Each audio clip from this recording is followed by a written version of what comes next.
l'amener à faire ce qu'on appelle les bons ouvrillages. Il doit savoir aiguiller pendant la séance d'entraînement. Parce que s'il ne s'habitue pas, même pendant le match, vous allez voir un gardien qui participe sur une action. Il va dire de l'autre côté, il ne sera pas compte qu'il est déjà armant. Il faut qu'il calibre bien sa zone.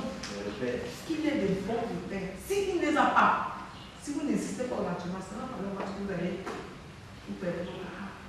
Parce que le coaching a une autre phase, ça a une autre vision. L'entraînement. Je m'appelle Nyamsi Andrea, entraîneur de football, instructeur CAF et instructeur en charge des gardiens de but.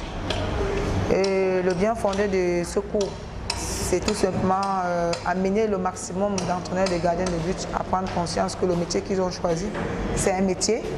Et puis le souci premier, c'est de former des très grands gardiens. Parce que depuis un bon bout de temps, on se retrouve un peu dans le manque des bons gardiens, dans la décision d'avoir des bons gardiens. Donc ce cours est lié. Et puis les parties prenantes sont aussi simples. Ce sont des anciens gardiens de but qui voudraient bien devenir entraîneurs. Ce sont des entraîneurs qui voudraient perfectionner leur façon de travailler en club, qui sont conviés à ce stage. Ebok Missinga Joseph, Charles, ancien gardien de but et entraîneur aujourd'hui en charge des gardiens de but. Donc je suis un participant à ce stage. Ouais. J'entends beaucoup de ces séminaires tout simplement parce que dans le thème même du séminaire, on parlait déjà de la filière. Nous entrons dans les filières. Par exemple, dans le gros de l'entraînement, il y a également des filières. Mais chez nous, chez les gardiens de but, nous ne connaissions pas qu'il y a des filières. Et au jour d'aujourd'hui, il y a des filières qui entrent. Bon, un élément pratique, nous sommes en train d'apprendre. Bon, c'est pas pratique parce que nous ne sommes pas sur le terrain, théoriquement. Oui, là, nous sommes en train de parler déjà du positionnement du gardien de but et je pense que c'est déjà un thème pratique. Les gardiens en exercice, je lis ça au camp d'entraînement qui va bientôt se dérouler parce que ça va se faire dans toutes les régions du Cameroun. Mais pour l'instant, ces gardiens sont comme des cobayes parce que ça les aide aussi.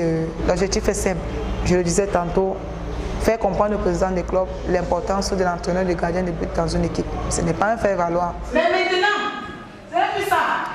Tu restes là sur la ligne. Tout ce que tu as, c'est les gestions là. Ce n'est que la gestion. Après ça, ça n'a pas de savoir. Comme maintenant, de la position statique à l'allongement du mouvement, il faut qu'il ait. Et c'est aux entraînements que vous devez faire. Si vous ne le faites pas aux entraînements, ne demandez pas plus qu'au gardien lorsqu'il y a un match. Ça devient compliqué. C'est pour ça que je dis, le match a une autre vision. L'entraînement a une autre vision parce que l'entraînement peut vous permettre de tout faire avec votre but. Vous avez la latitude de tout faire. Pendant le match, le temps qu'il est restreint comme ça, et vous avez une marge de 30 minutes pour préparer votre gardien dans toutes les formes mentales, petit physique intégré, tactique, et tout cela pour comporter.